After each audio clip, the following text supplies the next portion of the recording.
Hey friends, welcome to Bokeh, a podcast exploring the ever-blurring lines between the personal and business lives of professional photographers. This is your host, Nathan Holritz, and I'm happy that you can join me today in connecting with photographers and entrepreneurs as we discuss photography, business, and, oh yeah, that sometimes messy thing that we call life. This podcast is brought to you by Photographers Edit, custom image editing for the wedding and portrait photographer. Just visit photographersedit.com.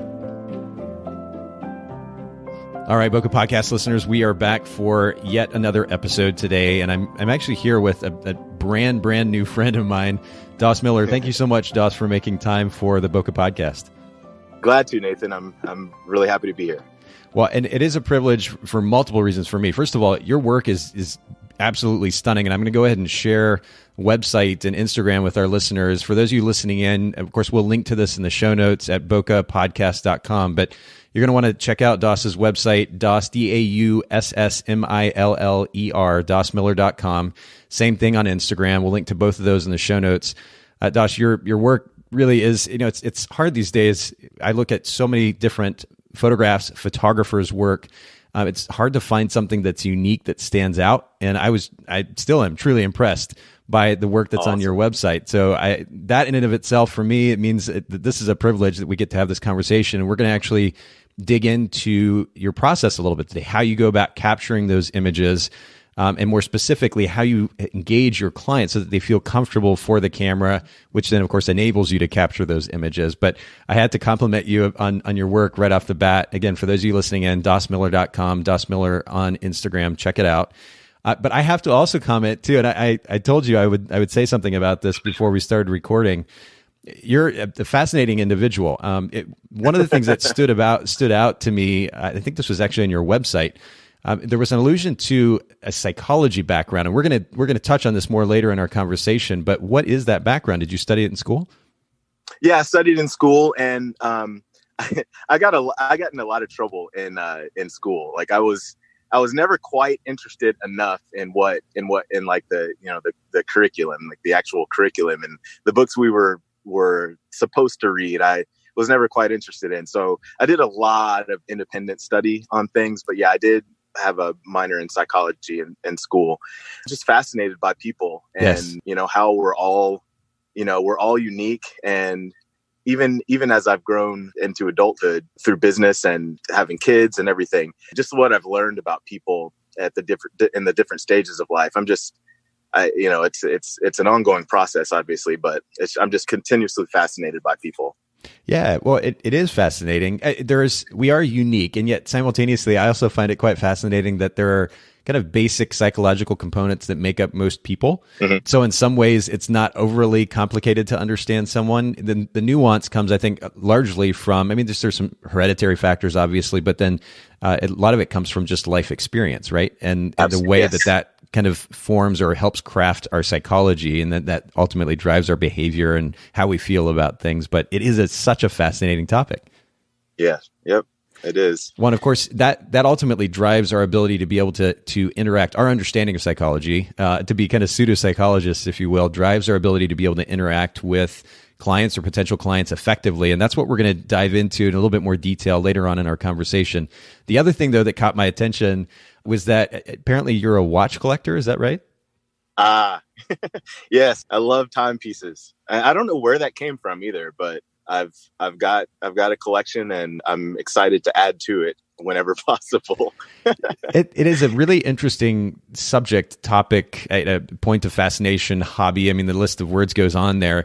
This is something I've found quite interesting myself. I don't personally have any particularly impressive watches, but I'm curious what your favorite watch is in your collection. A Movado. I've got quite a few. I'll tell an interesting story if there's time. Are we limited to like time at all? Go for it, man. Okay.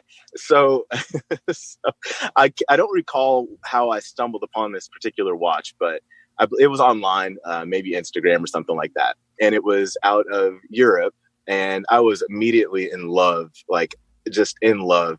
So I screenshotted it and just kind of drooled over it and moved on. And it kept coming up in my mind, and just like I had a dream about it. So wow. A few months later, I'm like, it came up again. So I decided I would contact the company and see what it was all about. So to my ignorance, I hadn't heard the brand before, which is a surprise, but Sebastian, it was the one.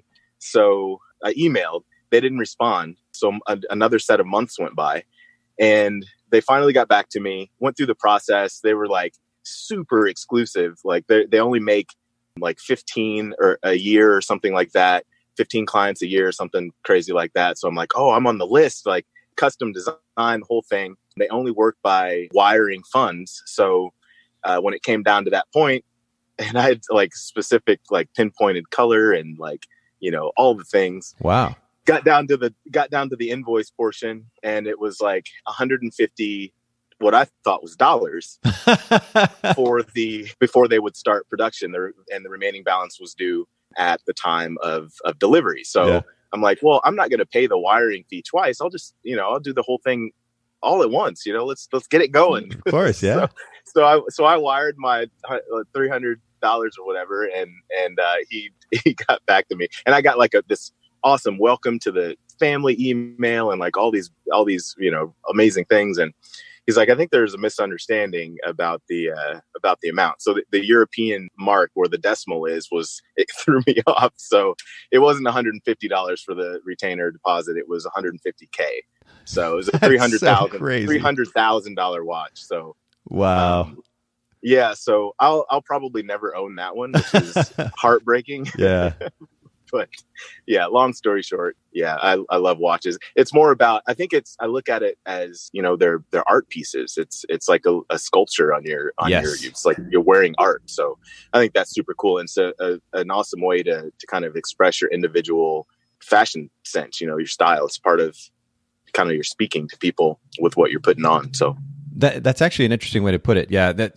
And to that point, of course, most people probably that at least know me or have been listening to the podcast for a while, they know that I'm always wearing a black t-shirt. I'm a bit of a minimalist.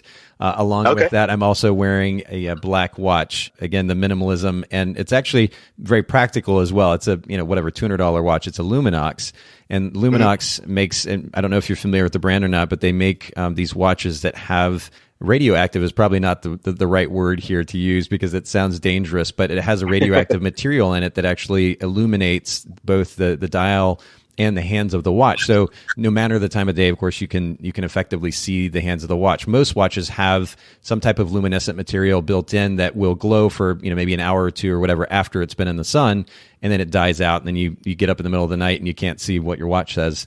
Right. This stays lit up all the time, which is kind of fun. And so that's my non-fancy watch story. That's cool. It sounds pretty fancy to me. Well, have to look into it. They are sculptures, as you said, like moving sculptures, I think is a really cool way to describe what a watch is. But this is honestly a great segue to the first question that I normally ask in our podcast interviews, which is about time. And so I'm really curious about your so-called technique for time. How do you create time and space in your life for things other than just work? Is there a particular workflow technique or a tool that you use that enables you to be able to do more than just sit in front of the computer? Yeah. It took me a while to arrive at it. And it's a challenge. It's an ongoing challenge to balance work and life and everything else. So I developed kind of a schedule for myself. And I like to kind of look at my workday in 3-hour segments. And that's whether I've got shoots going on or editing or, meetings, anything that I've got going on. I try to work things into groupings of 3 hours. And once I've, reached a point of 9 hours of work related items, then I try to close the door. I'm done. Or I, work in another 3-hour chunk of something that's not work related. So I've got a nice mix of back and forth throughout the day where I'm not, just inundated with work things. And I think something else that's really important is as your business is stressful. I think no matter how successful or how, what the business is, especially as an entrepreneur, the ups and downs of dealing with all the things is stressful, and there's a lot to it. So I think it's really important to stay clear and focused on your items, but staying clear for what your intention is and letting things kind of move through you. So if you're stressed out, don't be afraid to embrace that and process through it, and then, toss it away. Like, let it process through, so you're not holding on to a whole bunch of anxiety and stress or things like that. Because believe it or not, like, you don't really realize it in the moment, but just that stuff takes up space. That takes up a whole lot of space and time. And we aren't even really aware of it. So that's one of the things that's kind of immediately is a benefit, just to let things pass through, so it's not taking up unnecessary space to start. So outside of that, just regular schedule things, I find it's really, really helpful for me, at least, to divide my day up into 3-hour chunks.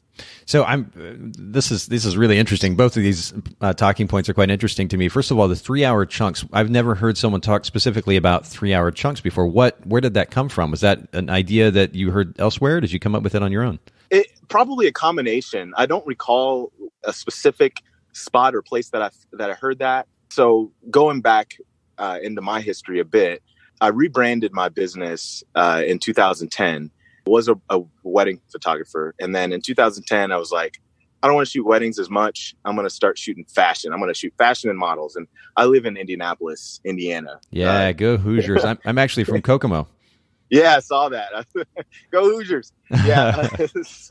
So yeah, not the fashion mecca by any means. So that was a horrific business decision at the time. So needless to say, crickets for the first 2 years. So I was like, all right, going to start marketing for weddings again. Anyway, I was working out of the house. My office was at the house, and then I was meeting clients, wherever, Starbucks or Panera Bread, or any fun spot. And then I had a studio space in downtown Indy. So that was my first, realization that I needed to figure out a way to balance my work and life schedule. Because working out of the house, I realized as soon as I woke up, I was going into the office and I would sit down, and I wouldn't realize that I was in there on the computer, building things or systems or making calls or anything until my girlfriend got home at 6:00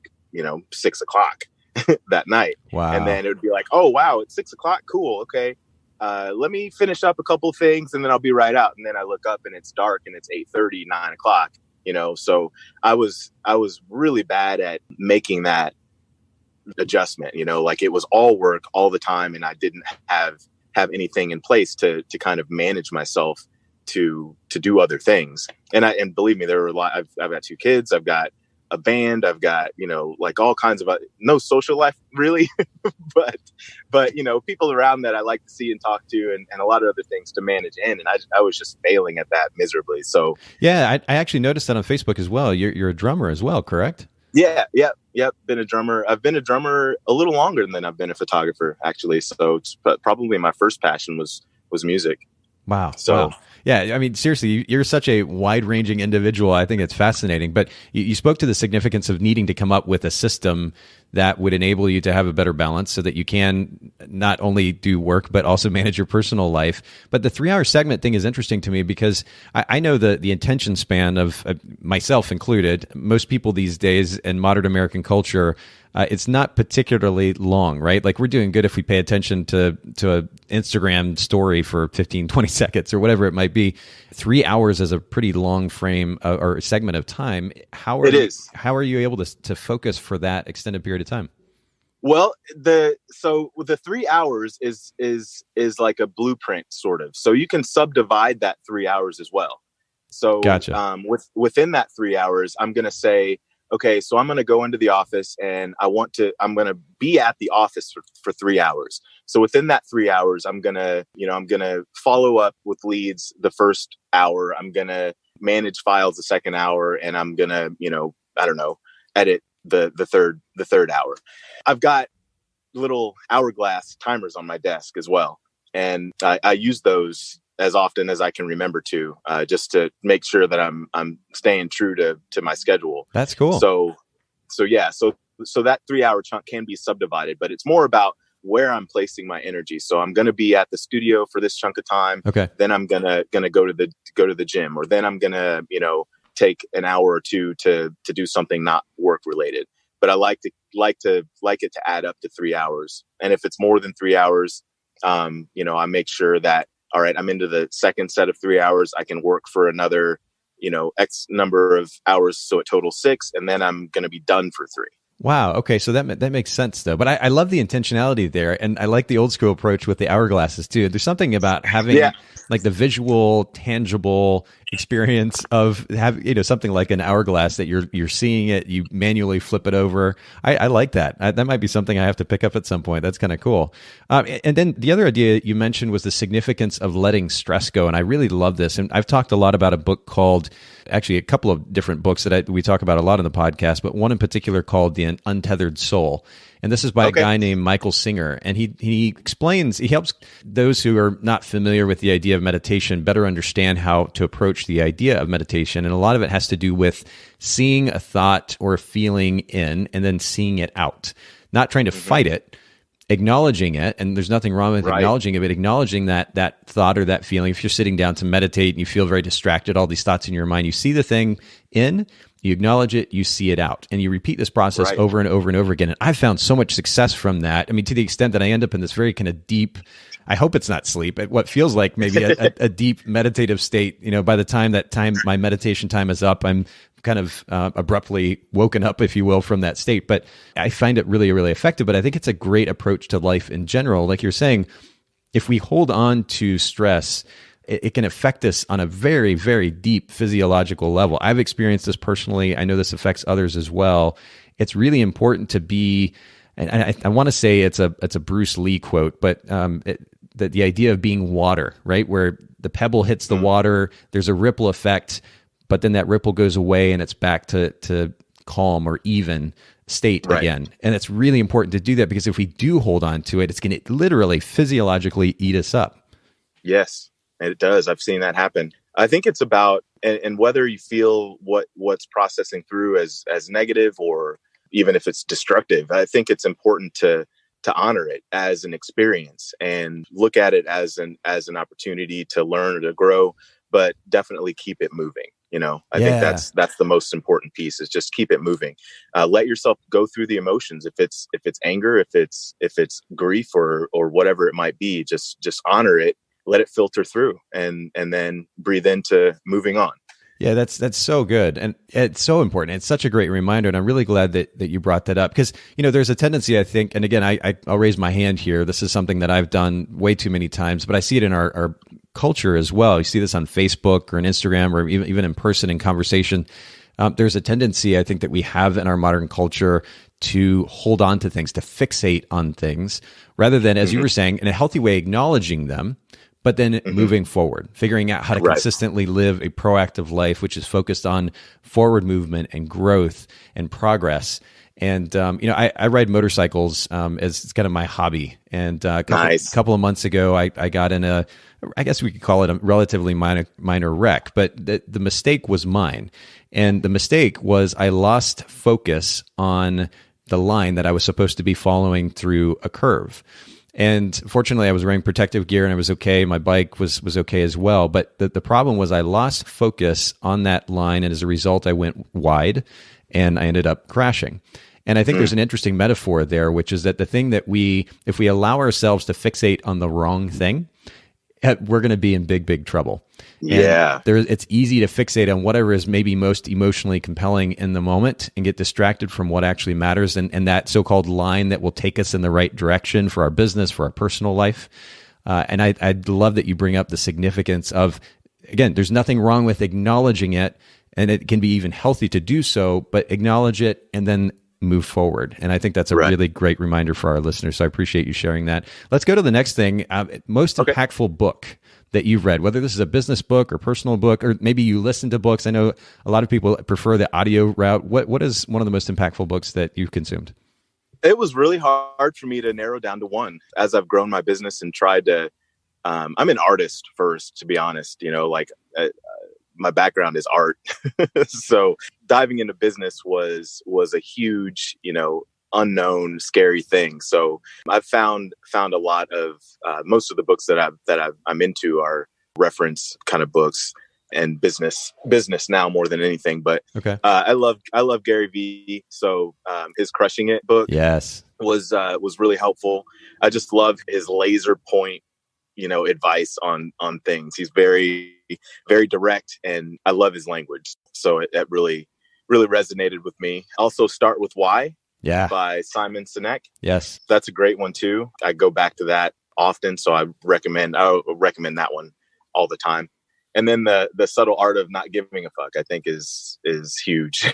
Yeah, we've had a guest or two bring that book up on the podcast, but I'm curious what the significance of that book was to you. Well, I mean, my conditioned tendency is to I'm always looking outward. I'm always concerned about what everyone else is feeling. I'm always concerned about what, to the point where it dictates what my actions are. Okay. And I don't think I really, really started to move forward until I started focusing on me first. Make sure my cup is full, and then I can provide. Then I can, direct. Then I can move forward and be successful. So just for me, it translated to, I have to stop caring about what everyone else is thinking or feeling for a minute, and realize that I'm here in life for myself, and no one that I love or care for is gonna benefit from my actions or non-actions or anything unless I am full and I am fully expressed. So that's kind of what it translated to for me.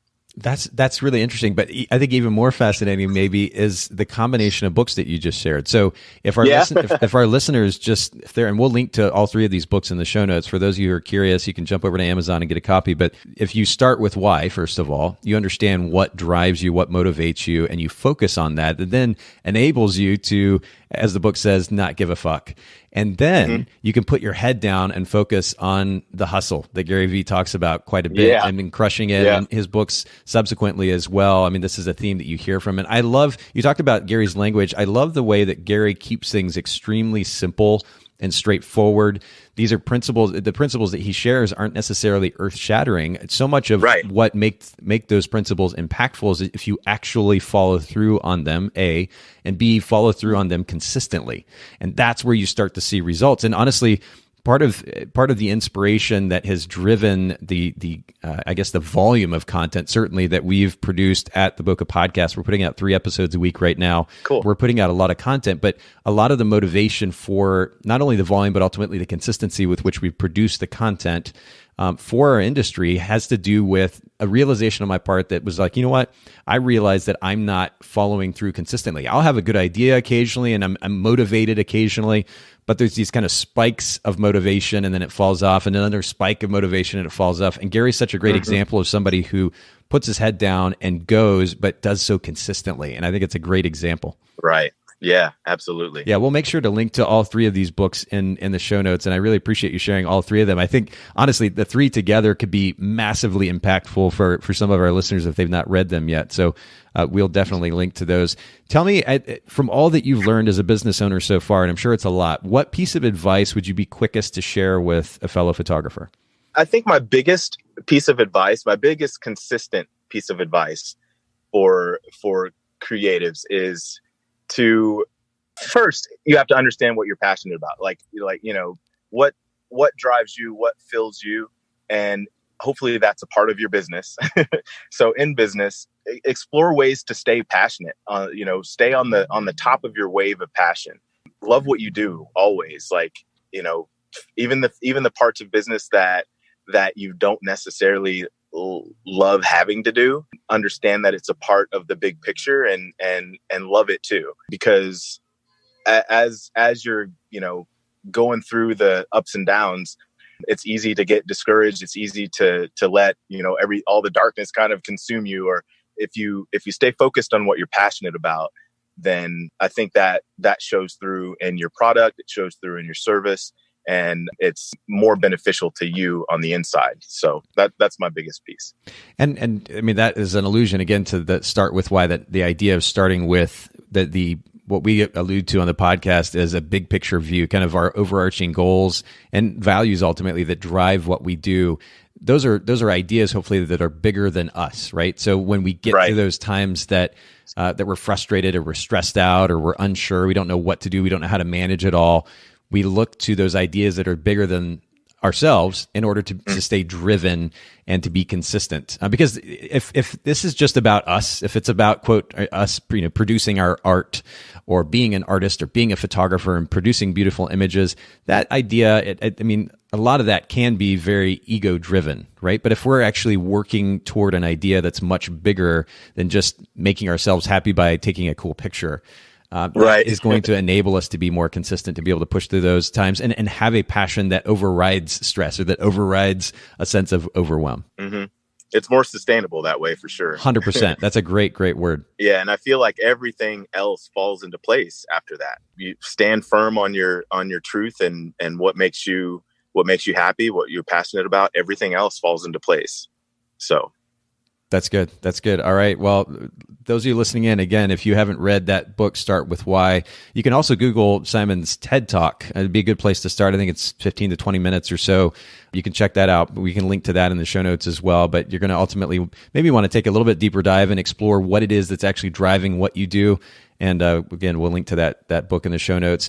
I'm curious, Dauss, what is I know you mentioned being a wedding photography and then transitioning into commercial work. And again, your commercial work, your fashion work is just very, very beautiful. But I'm curious what your brand position is, because there are a lot of commercial and fashion photographers out there. What is the unique selling point that your business offers that causes or your business to stand out to a potential client? Like if they were to say, oh, Dauss Miller, he's that photographer that, ... What would you fill in the blank with there? Well, I think it comes down to the experience.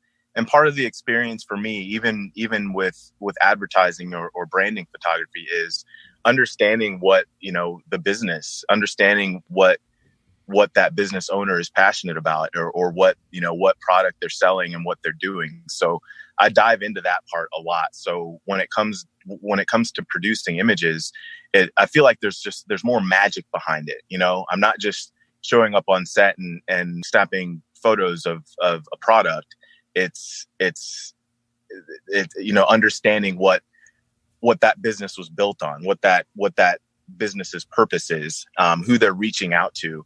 I put a lot of time into planning and research prior to shoots. So I really think all of that planning and diving in deep, all the meetings, all the conversations, getting to know people is really, really important in coming out with killer images at the end.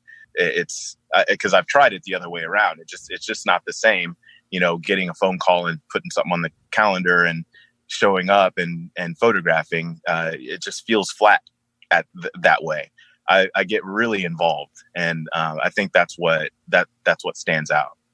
Yeah, I mean, if you go into a shoot robotically and like this person is just another item on the list of things to do, the experience that you create for a client or potential client with that mindset is going to be drastically different than if you're going in with a desire to understand who that person or what that business is at a deeper level, and you're creating an experience that fits what that person represents or what that business represents. It is going to be a drastically different experience. And I know that we're already beginning to kind of hint at the conversation that we're going to have here just in a few minutes. So I'll leave that alone for the time being. But the experience, it seems to be the focus, and we're definitely going to delve into what that experience looks like. I want to ask you though, what's the most unusual item in your camera bag? I mean, we're talking about capturing beautiful images, but it's funny sometimes how some of the smallest accessories or the most random things in our camera bag can make a big difference in the experience that we're creating for our clients or the photographs that we're capturing. So what is one of the most unusual items in your camera bag that enables you to be a better photographer? Well, mine is not even really a photography item. A lot of how I function, like I'm super quirky and I'm a nerd.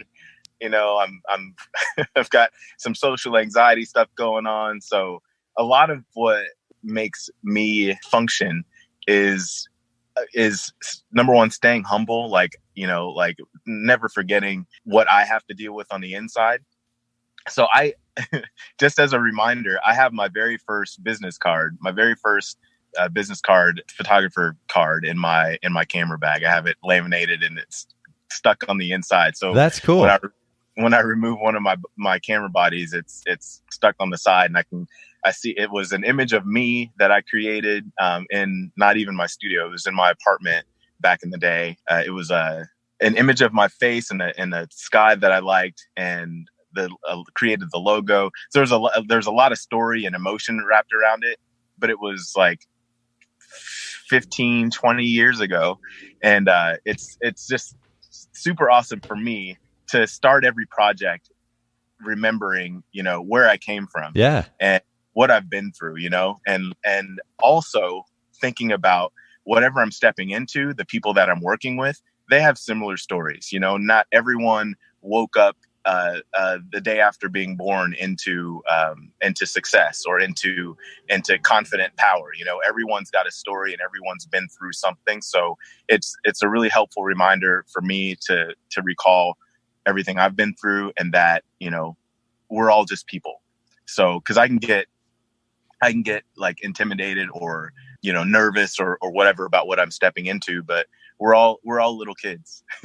It's so true. That is so 100% true. I mean, I feel like a kid just anyway, but it's funny as you grow up and realize more and more, like that is just the reality, right? We're kids with adult bodies, basically, like our minds, the way that we function, and hopefully the level of curiosity that we exude in life.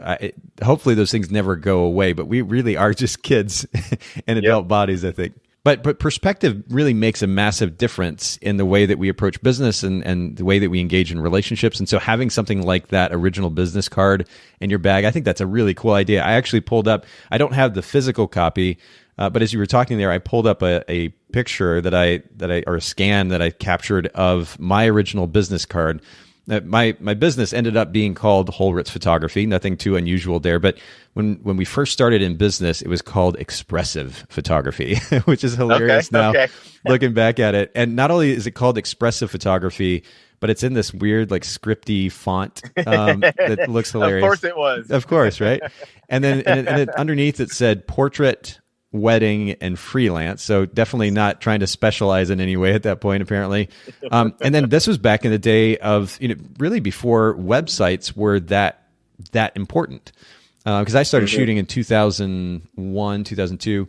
Obviously, websites were around at that point, but it didn't play a significant role in our businesses as they do now. Back then, it was still taking out Yellow Page ads. So there was no URL, no website there. But I love the perspective, or in this case, just the kind of humorous memories as I think back to what was going on at that point. But I think it is a great thing to have some type of a keepsake or piece of memorabilia in your bag that lends perspective, where maybe it sits on your desk in your office or whatever it might be, but it reminds you, like you said, Dauss, where you came from, and then ultimately what you've accomplished. And I think maybe that'll be encouraging too.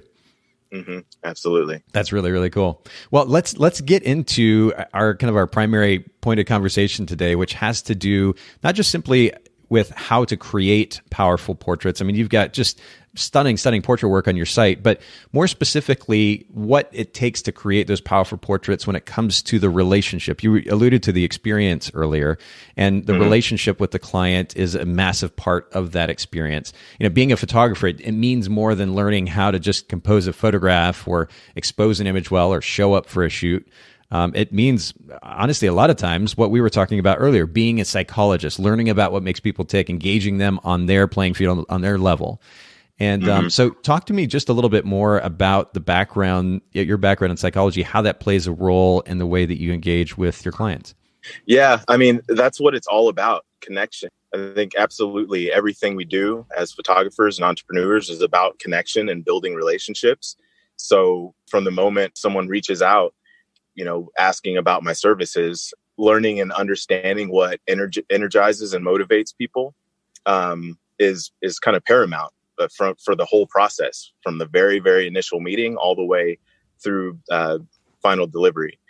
So from that initial meeting, I'm already in the conversation. Nothing is I don't ask heavy questions or, it's all light conversation. It's all like getting to know the person, but I'm already, getting getting them excited about sharing their own stories and the details that had them arrive at contacting me. I want them to be excited and trusting sharing their story. So that's what the whole dialogue is worked into getting them excited.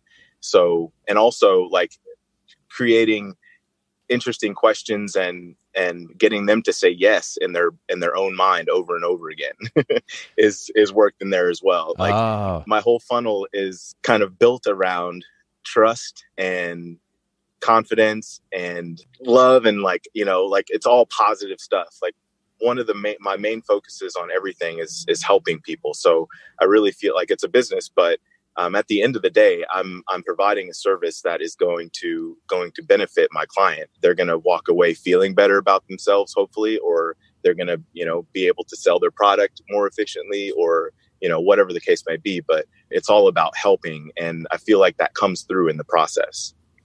Okay, so you touched on a number of points there. I want to go back, first of all, to the significance of motivation, because it's really interesting. I alluded earlier to a couple of books that we talk about all the time on the podcast. One is The Untethered Soul by Michael Singer, and of course we'll link to that in the show notes. But then the other is one by Tony Robbins that I bring up quite a bit, called Reawaken the Giant Within. It's an ebook. It's free. It's a free download. We'll link to this in the show notes as well. But he talks about the significance of beliefs and how beliefs largely make up who we are. Certainly the way that we feel and then the way that we act. And this is such a significant concept. I actually ended up getting a tattoo on my left arm with the Japanese characters that say the word kakushin. I grew up in Japan, for those who aren't familiar with that. But cool. The word kakushin means belief. And if you understand what someone believes about anything, and this is not just about religion. In fact, it's far from just being just about religion or spiritual beliefs. We literally, in fact, I'm sitting on a stool right now at a stand-up desk with my podcast equipment. I wouldn't sit down at that stool or on that stool if I didn't believe that it would hold me up, right? So literally everything that we do on a day-to-day basis is driven by a belief or a set of beliefs. Sometimes those beliefs are accurate. Fortunately, my belief about this chair holding me up, it was accurate. In some cases, they aren't so accurate, or they aren't helpful. They aren't enabling beliefs. They're not powerful beliefs. And so that being said, understanding what somebody believes, or the things that they believe about whatever situation they might be in, about themselves, about the scenario, about the location you're at, about you as a photographer, what it means to have a camera in front of their face, and the list goes on. I mean, it's going to be a massive list, but understanding what they believe will help you then understand what motivates them, which will then enable you to better or more effectively interact with them, engage with them on a deeper level that they'll likely respond way, way more effectively to than if you were just to kind of robotically point a camera in their face. Right, exactly. I'm not a salesperson.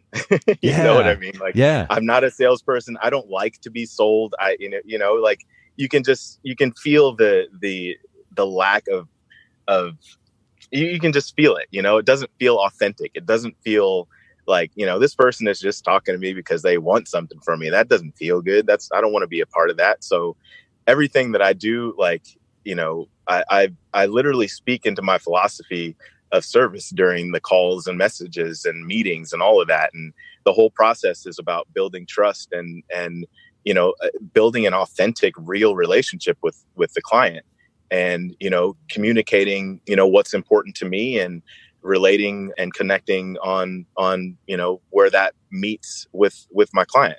It's everything I do. I like to strive to, you know, on a foundation of excellence. And most people, I feel, are the same with that. So outside of that, though, I feel like everything else I've discussed, it just kind of shines through in the images at the end. Well, you talked about the idea of excitement. You talked about the significance of being able to relate to someone, and how much of the conversation that leads to that deeper connection has to do with you finding a point of connection, something that they can relate on, right? Because, I mean, I look at relationships that I've experienced personally, professionally, and the ones that tend to go easier, or that make connection easier, are certainly those relationships where I can in some form or fashion relate to that person. What do those conversations look like with the client? In order to be able to better connect with them, number one, you have to understand what motivates them, what they believe. But then secondly, you have to understand what is interesting to them, and then be able to play on that. And that makes them that much more excited. But what do those conversations sound like?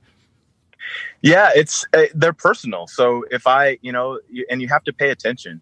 People drop little tidbits of information in conversation, and some of my lead forms or my funnel process prior to being contacted sometimes give me a little bit of information. So I have some, personal pieces that I can ask about or, talk about things of interest for the client.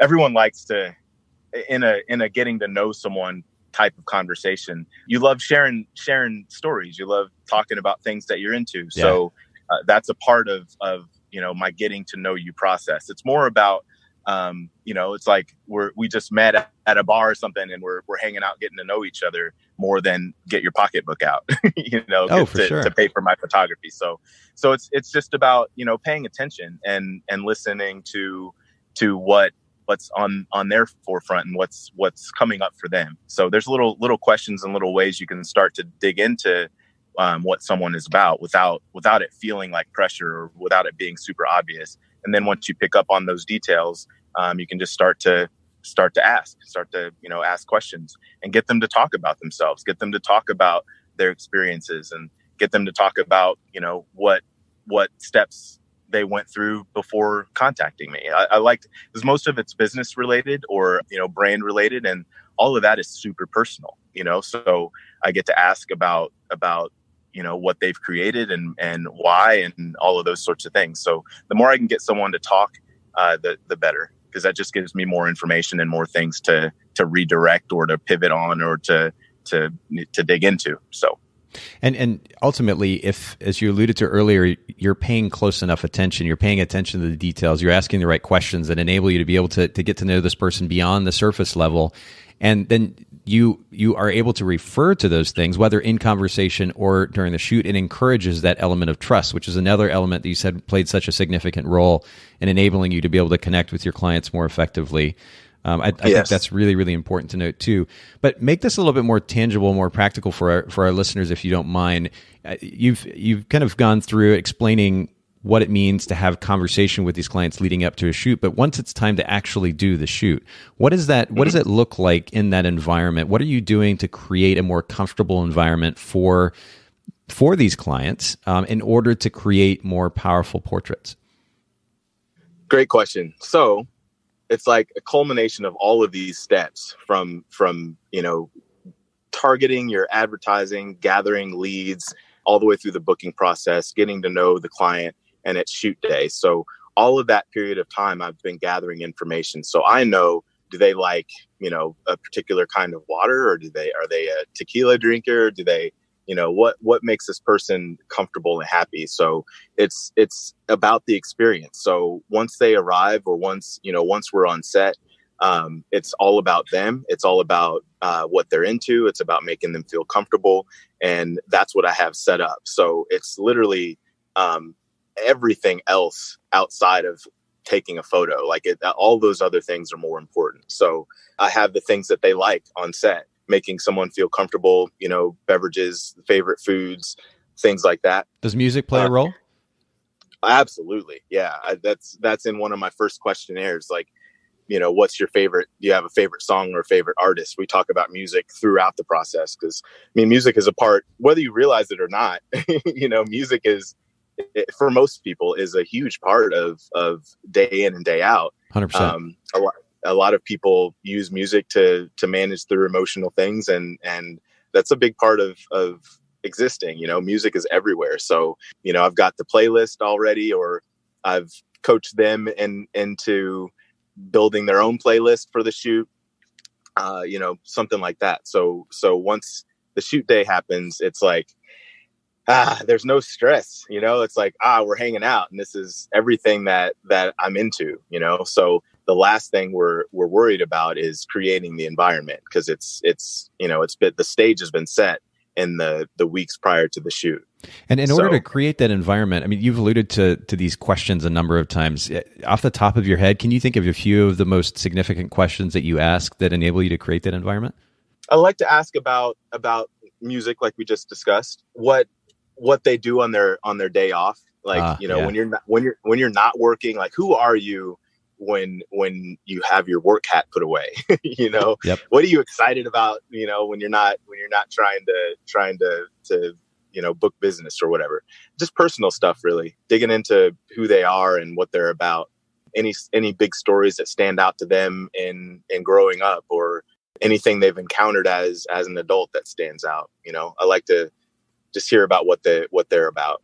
Well, it's kind of like you were saying earlier. It's almost as though you're just having a conversation with somebody at the bar. Like you got drinks, you're sitting down, you're getting to know somebody for the first time. What kind of questions did you ask them then? And right, exactly. Even liken it to a date possibly, because some of the questions that you might ask on a date would enable you to get to know somebody a little bit more personally than, say, just sitting down to have drinks with a business colleague.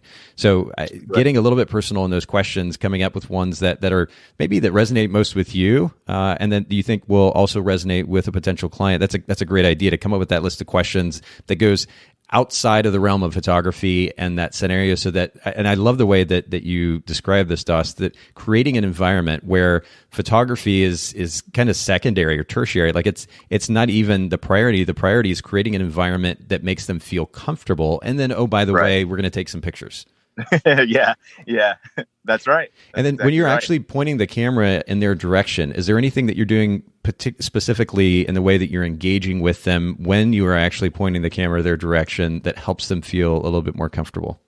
I don't know that I've noticed other photographers doing this or not, but I always try to maintain eye contact. I'll look through through the eyepiece, and then as I'm shooting and directing, I'm still talking. We're still engaged in conversation, or at least eye contact. I'm peeking above my camera. They can see my eye. Yeah. So that person they've grown to know and trust, I'm still here. The camera's not hiding me.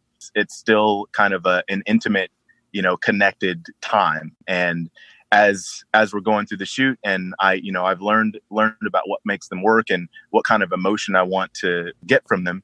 I know what direction to take, and I can still maintain that connection with them because I'm still looking right at them. So, that engagement on that level, first of all, making eye contact is huge because, like you said, I'm not sure that is a normal thing. I don't know how much I've actually seen that from most photographers, at least in the wedding industry and the portrait industry, particularly when you see photographers at workshops and they're doing shoots. It seems like they tend to be kind of quiet and hiding behind their camera, not saying a whole lot.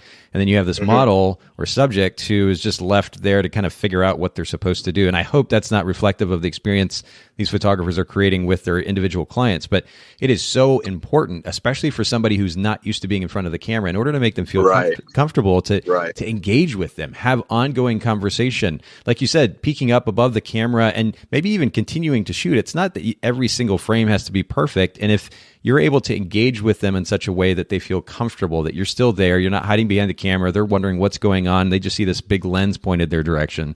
That can be really disconcerting. So the significance of continual and consistent engagement, whether it's making eye contact or having conversation with them. The big thing for me that I really love to do is to compliment, just constant compliments, and let them be real. Don't let them be, shallow and hollow and ultimately things that you're just making up for the sake of saying words. Like, let them be genuine compliments. Find things that you really appreciate about that subject and compliment them about that, whether it's what they're wearing, what they're doing, how their eyes look, how their hair looks.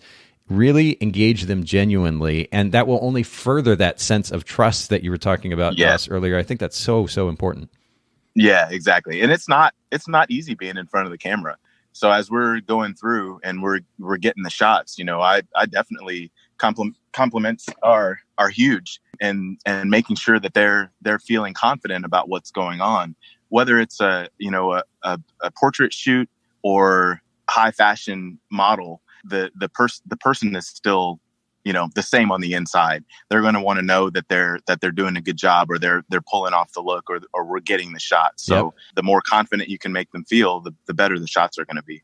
And ultimately, as you've been pointing out through this conversation, that confidence is largely inspired by a sense of trust and a personal connection that goes beyond just, hey, I'm your photographer, let's take some pictures. It's got to go way deeper than that. And I think this has been a good reminder for all of us. And I really appreciate you making time to share a bit of your perspective about how you create these powerful portraits. Again, for those of you listening in, you're going to want to make sure that you go to Dauss Miller, DaussMiller, DaussMiller.com. Same thing on Instagram. We'll link to those in the show notes.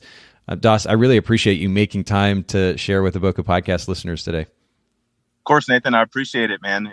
I love what you're doing. Education and keeping things transparent and informative is a great way to be. So I love what you're doing. I really appreciate that. Well, these kinds of conversations, I think it's one thing to have education, and there are different forms of education in our industry at this point, but there's something about just kind of sitting down and having a conversation and getting a wide variety of photographers' perspectives, I think is really great. I appreciate your willingness to share your perspective and your talent and your experience with our listeners.